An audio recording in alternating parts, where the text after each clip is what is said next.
जीवित सर्वत्र जिलानी नाम में आप सबको जय यीशु मसीह की सुंदर आराधना जो परमेश्वर को भाती है हम सब ने मिल करके करें ताकि परमेश्वर की उपस्थिति हमारे मध्य में हो और उसकी आवाज को हम उसकी मर्जी के अनुसार अपने मध्य में सुने पाए और उसकी आवाज के अनुसार अपनी जिंदगी को आगे बढ़ाएं ताकि महिमा से प्रभु को मिले। वो जिंदा परमेश्वर है और हमें उसकी आवाज को सुन करके अपने सारे कार्यों को आगे बढ़ाने की जरूरत है। इससे पहले कि हम वचन में आगे बढ़े अपनी आंखों को बंद करें दुआ में संरक्षण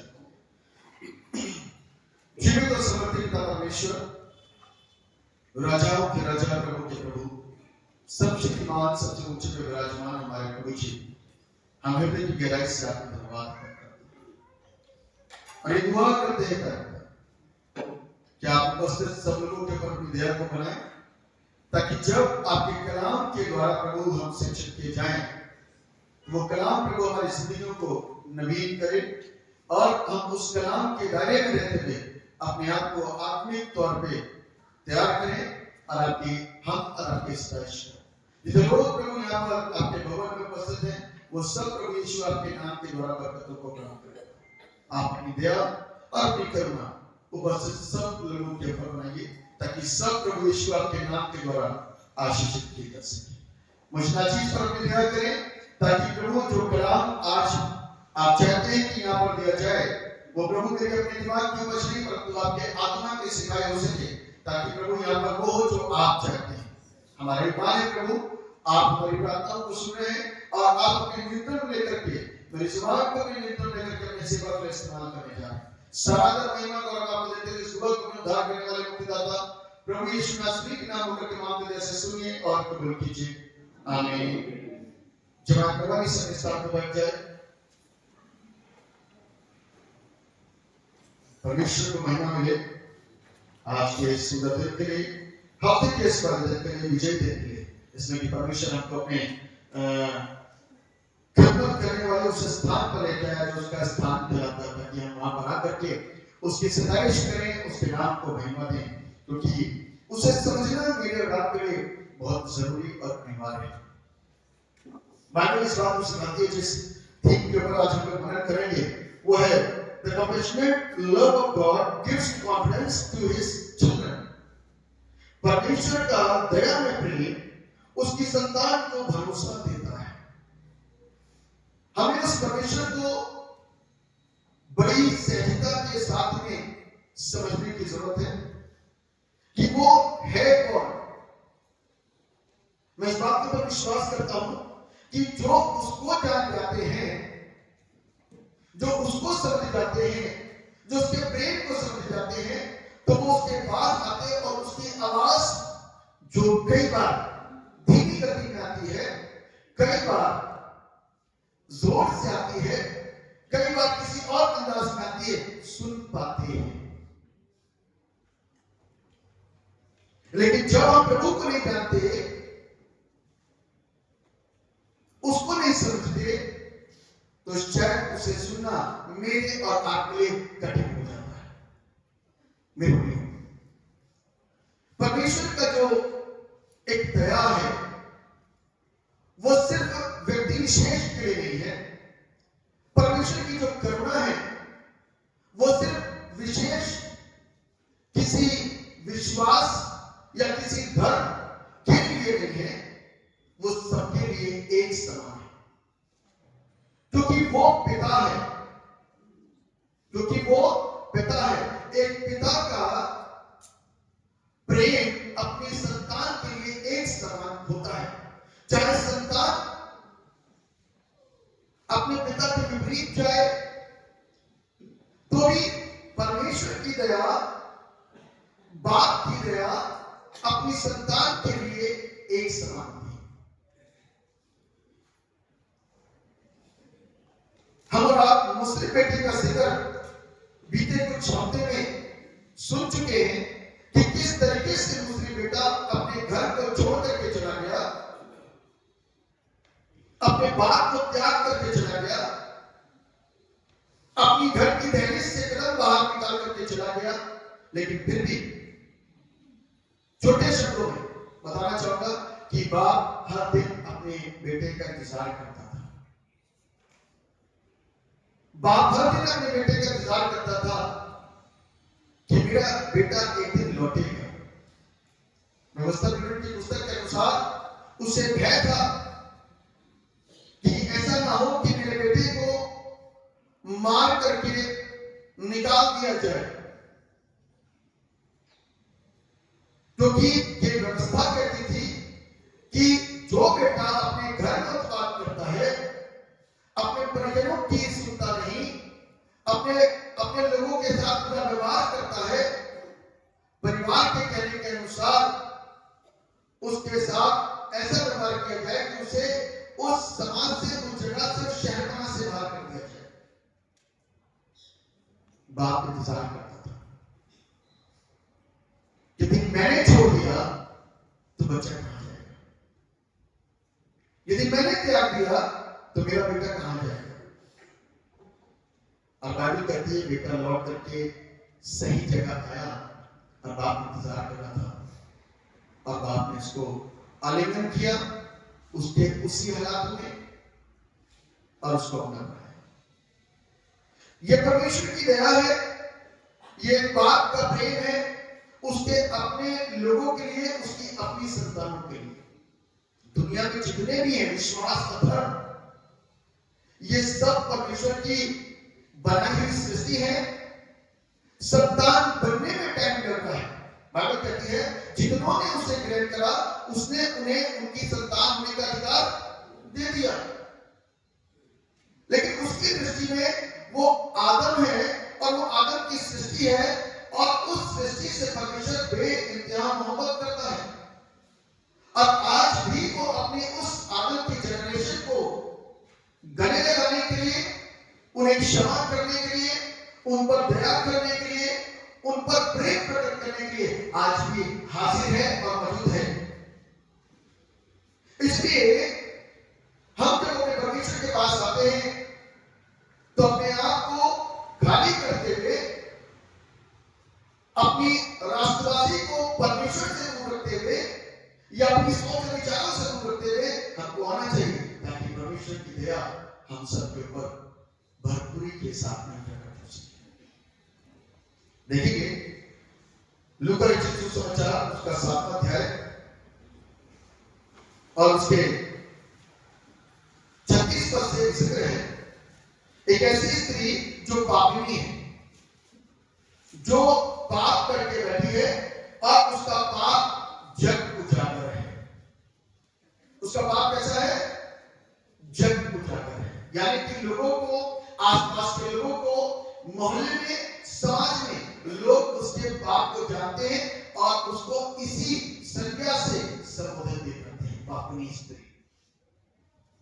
तभी उसका जिक्र बाइबल के अंदर आया, लिखा है फिर किसी फरीसी ने उससे विनती की कि वो उसके साथ भोजन करे। अतः वो उस फरीसी के घर में जाकर भोजन करने बैठा। उस नगर की एक पापिनी स्त्री, देखिए बाइबल में भी उसको जिक्र जो नाम से किया गया है वो पापिनी, क्योंकि परमेश्वर का पुत्र यीशु मसीह उस दीवार को तोड़ने के लिए, उन बुराइयों को दूर करने के लिए, दया करने के लिए जो आया, उसको वो इस कलाम के द्वारा दिखा रहा है कि पापिनी के अंदर की जो आस्था है वो कई बार धर्मी के अंदर नहीं पाई जाती। पापिनी के अंदर जो मेजबानी का स्वभाव है कई बार घर के लोगों के अंदर नहीं पाया जाता। इस बात को प्रभु यीशु मसीह ने उसको सेव करते हुए उस व्यक्ति शिमोन से बोला जिसने अपने घर में प्रभु यीशु को आमंत्रित किया था, क्योंकि परमेश्वर अंतर्यामी है, वो हर एक चीज को समझता और हर एक चीज को जानता है।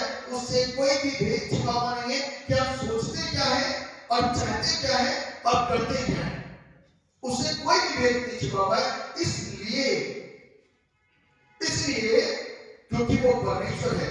देखिए यहां पर लिखा है उस नगर की पापिनी स्त्री ये जानकर कि वो फरीसी के घर में भोजन करने बैठा है, संगमरमर के पात्र में इत्र लाई और उसके पांव के पास पीछे खड़ी होकर रोती हुई उसके पांव को आंसुओं से भिगोने और अपने सर के बालों से पूछने लगी और उसके पांव बार बार चूम कर उन पर इत्र मला। यह देखकर वो फरीसी जिसने उसे बुलाया था अपने मन में सोचने लगा, यदि यह बढ़ सकता होता तो जान जाता कि यह जो उसे छू रही है वो कौन और कैसी स्त्री है, क्योंकि वो तो पापनी थी। हमने अपने विचारों के अंदर, सोचों के अंदर एक आकलन कर लिया कि यदि ये नबी होता, यदि ये बढ़ सकता होता तो आत्मा में जान जाता कि ये कैसी स्त्री है। इसीलिए मैंने शुरुआत में बोला था कि परमेश्वर को जानना मेरे और आपके लिए बहुत जरूरी है। परमेश्वर के भवन में बैठ गए, इससे ये बात प्रकट नहीं होती कि हम उसे जान करके बैठे हुए, क्योंकि परमेश्वर को जान करके, उसको समझ करके, उसकी आज्ञा का पालन करते हुए वो काम करना है जो वो कहता है। यहां पर इस व्यक्ति के साथ में काफी लोग थे, शमौन के साथ में लिखा हुआ है, यीशु ने उसके उत्तर में कहा, हे शमौन, मुझे तुझसे कुछ कहना है। वो बोला, हे गुरु क्या है? अभी मन के अंदर कलवाहट है और इस बात को बोल रहा है, यदि ये नबी होता तो जान जाता कि ये स्त्री पापनी है। लेकिन अब जब यीशु मसीह उसको बोले तो वो क्या बोलता है कि हे गुरु क्या है? तब 41वें अध्याय में लिखा है, किसी महाजन के 2 देनदार थे, एक 500, दूसरा 50 दिनार का देनदार था। जब उनके पास पटाने को कुछ न रहा तो उसने दोनों को क्षमा कर दिया। इसलिए उनमें से कौन उससे अधिक प्रेम रखेगा? शमौन ने उत्तर दिया, मेरी समझ में वो जिसका उसने अधिक जोर दिया। उसने उससे कहा, तूने ठीक विचार किया है। और उस स्त्री की ओर फिरकर उसने शमौन से कहा, क्या तू इस स्त्री को देखता है? मैं तेरे घर में आया, परंतु तूने मेरे पांव धोने के लिए पानी न दिया। ये रिवाज था यहूदियों का। बाहर मटके होते थे, अतिथि का स्वागत उसके पांव को धुला करके किया जाता था, लेकिन वो अपने रिवाज को भूल गया था। परमेश्वर को घर तो बुला लिया, लेकिन उसका आदर करना भूल गया। उस गुरु को अपने घर तो बुला लिया, लेकिन उसके साथ में जो एक मेहमानदारी करनी थी, जो उसको मेजबानी करनी थी, उस कार्य को करना भूल गया। बाइबल कहती है,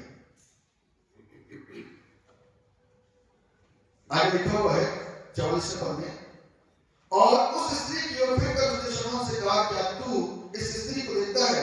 मैं तेरे घर में आया, तूने मेरे पांव धोने के लिए पानी न दिया, पर इसलिए मेरे पांव आंसुओं से भिगोए और अपने बालों से पोंछा।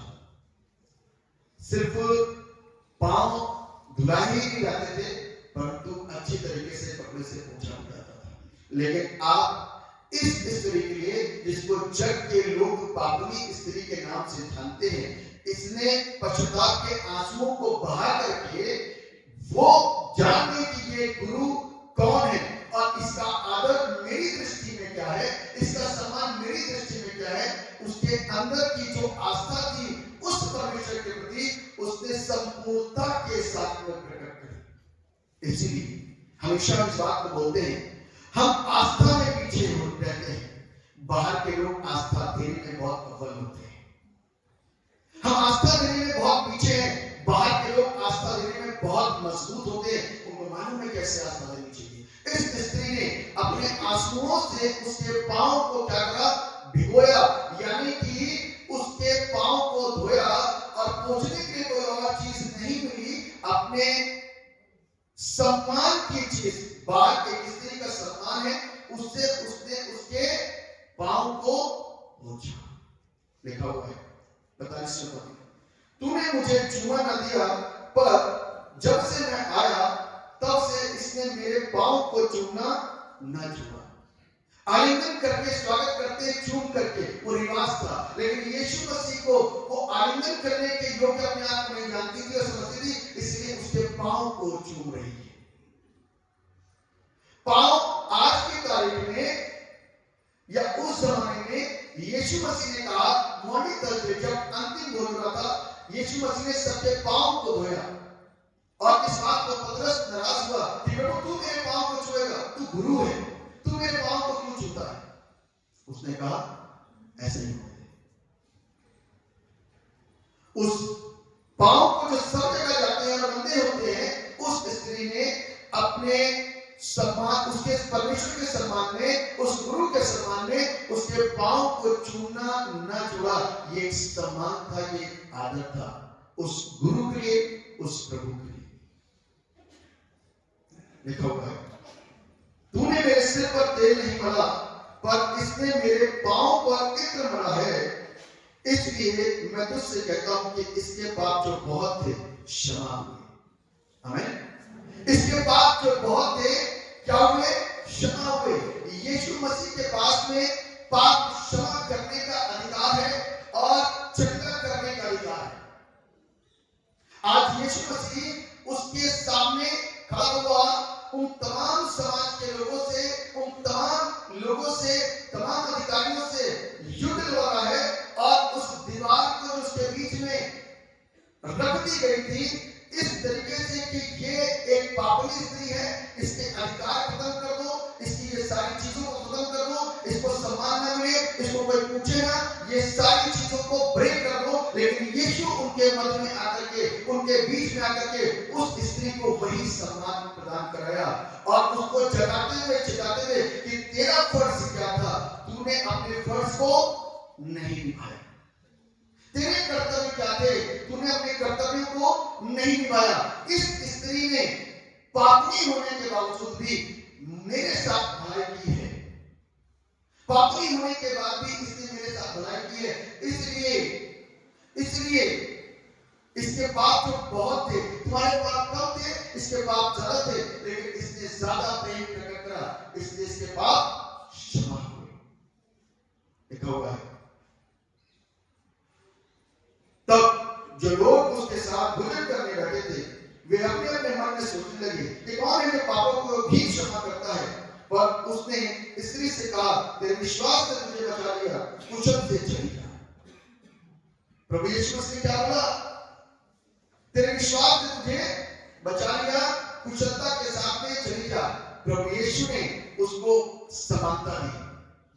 प्रभु यीशु मसीह ने उसको अपने शब्दों को उसके हाथ पर बोल करके उसको बल प्रदान कराया।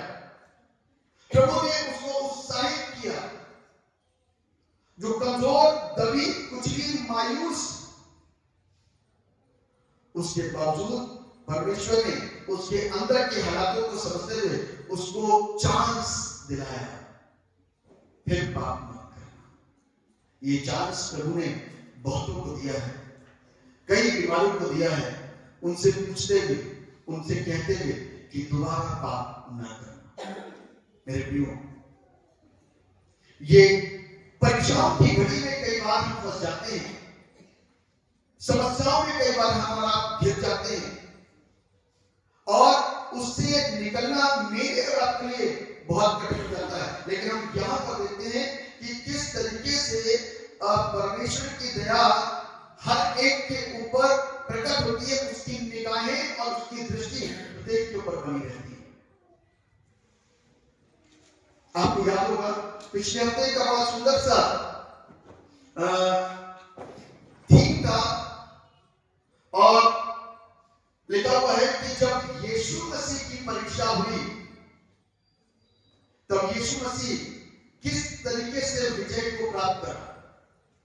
40 दिन 40 रात निराहार रहने के बाद यीशु मसीह बाहर निकल के आया है। 40 दिन 40 रात वो अपनी मिनिस्ट्री को एक नया रूप दिखाने जा रहा है। जिस सेवकाई को करने के लिए आया, पिता की आज्ञा को पूरा करने के लिए आया, इससे पहले कि वो सेवा में पूरी रीति से उतरे, वो अपने आप को तैयार कर रहा, 40 दिन और 40 रात उपवासी रह करके और परमेश्वर से बल प्राप्त कर रहा है, सामर्थ प्राप्त कर रहा है, वचन में प्रवीण हो रहा है, आत्मा में तंदुरुस्त हो रहा है, हर हालातों से लड़ने के लिए अपनी तैयारियों को वो कर रहा है। और जैसे ही बाइबल कहती है कि वो पूरे 40 दिन तक शैतान के द्वारा उसकी परीक्षा होती रही, लेकिन 40 दिन के बाद जैसे ही वो बाहर निकल के आया उसे भूख लगी और रखने वाला तुरंत आ गया। बाइबल कहती है, बाइबल इस बात को कहती है कि आत्मा उसे जंगल में ले गया ताकि इब्लीस से उसकी परीक्षा हो। परीक्षा किससे हो रही है? इब्लीस से। इब्लीस कौन है? एक्सपर्ट है परीक्षा है।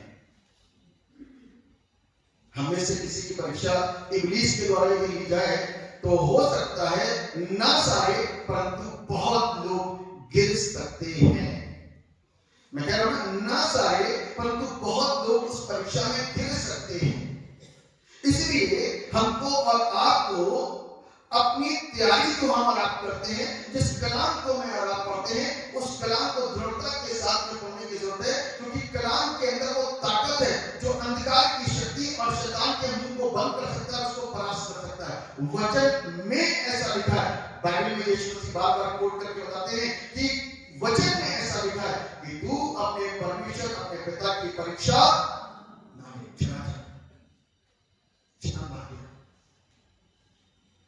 तो इसलिए 3 दारों की एक डोर,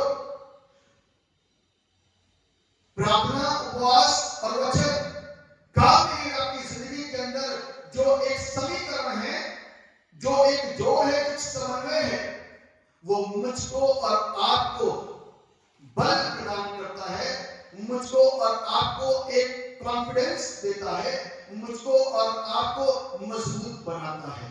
क्योंकि प्रार्थना के द्वारा परमेश्वर के इरादों को बदला जा सकता है। बाइबल इस बात का सबूत है।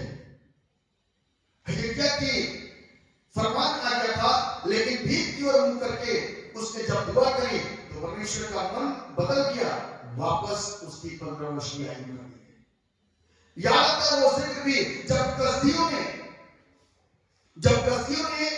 यहूदियों के खिलाफत में चुगली खाई। आपको स्मरण होगा जब कसदियों ने यहूदियों के खिलाफत में चुगली खाई, और वो यहूदी कौन थे मालूम है? शद्रक, मेशक और अबेदनगो। जब उनके खिलाफत में चुगली खाई और इस बात को बोला, हे राजा तू चिरंजीव रहे, तुझे मालूम है कि तू महान है, तू बड़ा है, तुझे मालूम है कि तूने कोई फरमान निकाला है कि कोई तेरे देवता की उपासना ना करे और तेरी खड़ी कराई हुई मूर्त के सामने सजदा ना करे तो उसको सजा मिलेगी। उसने कहा कि 3 लोग हैं,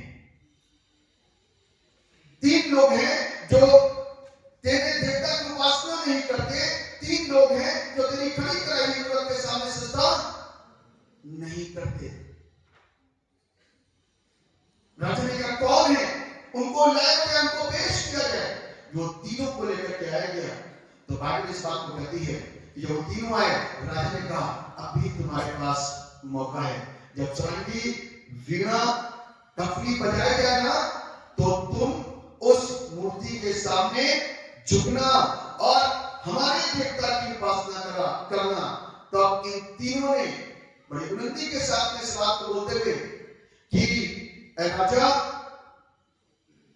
ये बात तेरी जानकारी में आ जाए कि हम जिस ईश्वर की इबादत करते हैं हमारा प्रेम उसके प्रति बहुत बड़ा है। हम तेरी खड़ी कराई हुई मूर्त के सामने हे नबूकदनेस्सर सजदा नहीं करेंगे। तेरी खड़ी कराई हुई मूर्त के सामने सजदा नहीं करेंगे। तू चाहे हमें धड़कते हुए भट्टे की अग्नि में डाल दे, हम मर जाएंगे, लेकिन उस खड़ी कराई हुई मूर्त के सामने सजदा नहीं करेंगे। राजा झुंझला उठा, गुस्सा हुआ, नाराज हुआ और उसके बाद में इस बात को कहता है इन लोगों के लिए 7 गुना धरती को धक्का दो, 7 टाइम्स। इसके लिए जो 1 2 3 4 5 6 7। लेकिन राजा इतना नाराज हुआ, इतना गुस्सा हुआ, उसने कहा इन लोगों के लिए 7 गुना भट्टी को धक्का दिया जाए, और उसने अपने सेना में से बलवानों को बुलाया ताकि इनको बांधा जाए, इनको उठाया जाए और इनको भट्टे में डाल दिया जाए। कलाम इस बात को कहता है इससे पहले कि ये भट्टे में डाले जाए, राजा से कुछ बोल करके आए थे। राजा से कुछ बोल करके आए थे। राजा से बोला, राजा हम जिसकी इबादत करते हैं वो हमको धधकते हुए भट्टे की अग्नि में जाने से बचा सकता है। हम जिसकी इबादत करते हैं वो हमको छुड़ा सकता है। हम जिसकी इबादत करते हैं, यदि आज वो हमको बचाने के लिए ना भी आए तो भी हम तेरी खड़ी कराई उनके सामने श्रद्धा नहीं करेंगे। इन शब्दों के साथ में राजा ने उनको क्या करा, उस धधकते हुए भट्टी में फेंकवाया। और बाइबल इस बात बताती है, जिन लोगों ने उसको फेंका ना, वो लोग जल मरे। वो लोग क्या हुए? जल मरे। और कुछ देर के बाद राजा परेशान था और वहां बाहर निकल के आया, कहता क्या हमने 3 लोग नहीं डाले थे, ये चौथा कौन है? ये परमेश्वर के पुत्र के स्वरूप में एक चौथा व्यक्ति इनके बीच में टहल रहा है। अभी हम लोग ने ये करना, तू क्यों डरता है? तेरे लिए वो नर ना घोड़े विजय दिलाएंगे। यदि वो परमेश्वर साथ है तो विजय हो जाएगी।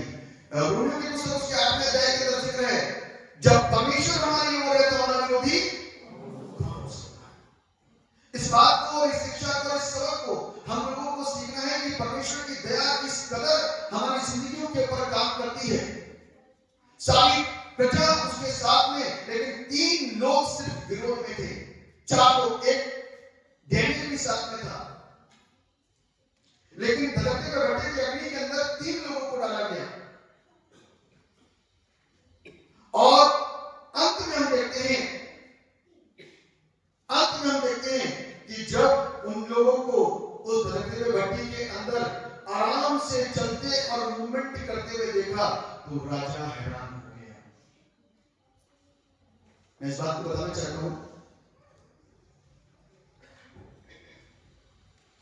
कि परमेश्वर की दया सिर्फ कई बार ऊपर से ही नहीं होती है, कई बार परमेश्वर बीच में उतर जाता है। हमें कई बार परमेश्वर बीच में ही उतर जाता है। इस शिक्षा के द्वारा हम और आप इस बात को देखते हैं, यदि हम संसार की किसी भी समस्याओं में, बीमारियों में, रोगों में, तनाव में, सफलताओं में फंस रहे ना, तो अपने परमेश्वर को याद रखिए, ये वही परमेश्वर है जो शद्रक, मेशक और अबेदनगो के संग और साथ में था, डैनियल के साथ में था, पतरस के साथ में था, पौल के साथ में था। वही परमेश्वर आज मेरी और आपकी सुधि रखने वाला भी है। आज कलाम बदला नहीं, आज भी वही कलाम है। सबसे जीवित बात यह है कि कलाम आज भी वही है, कलाम नहीं बदला। आमीन।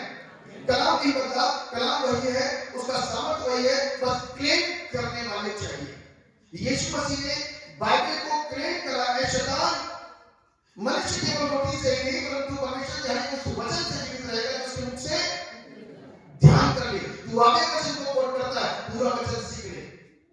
तू मुझको अपनी आदतों से बात ना करके मुझको चाहे कि मैं तेरी सुन करके तेरे अनुसार करके और ऐसा करूं कि जैसे कि मैं तेरी अधीनता में हूं।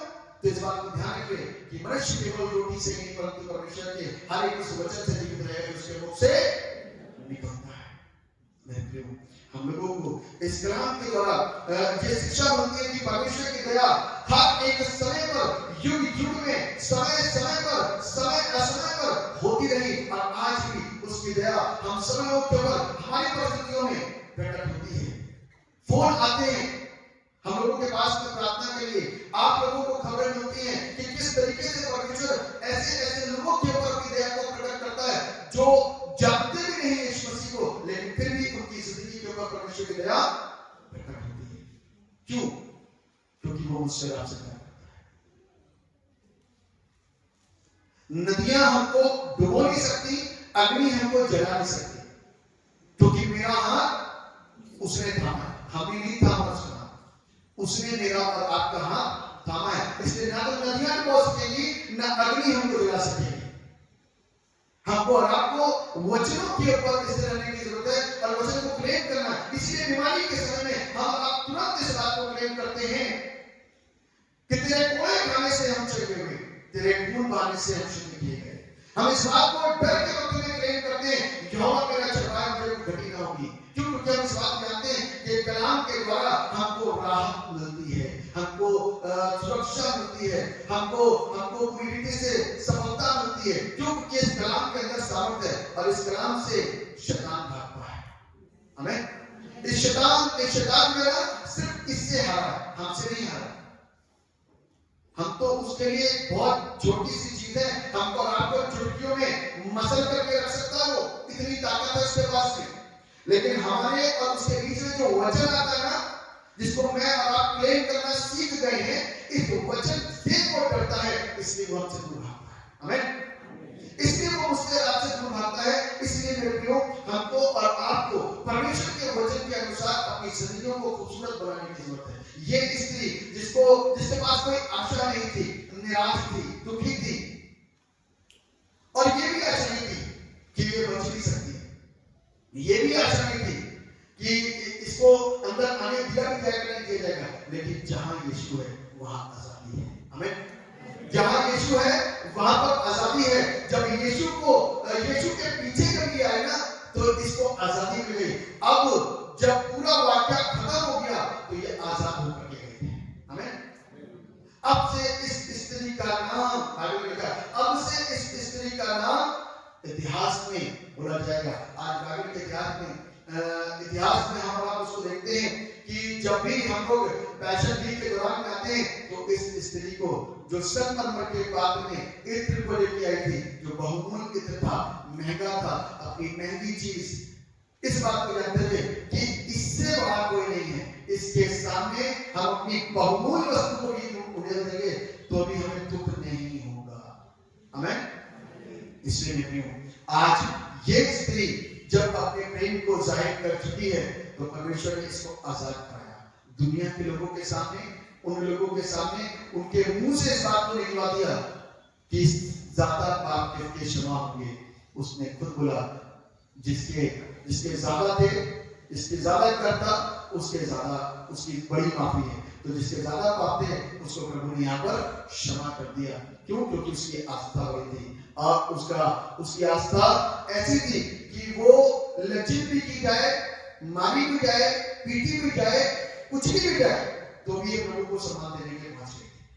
सारे बेड़ों को तोड़ते हुए, सारी बाउंड्रीज को ब्रेक करते हुए यीशु के पास पहुंचे।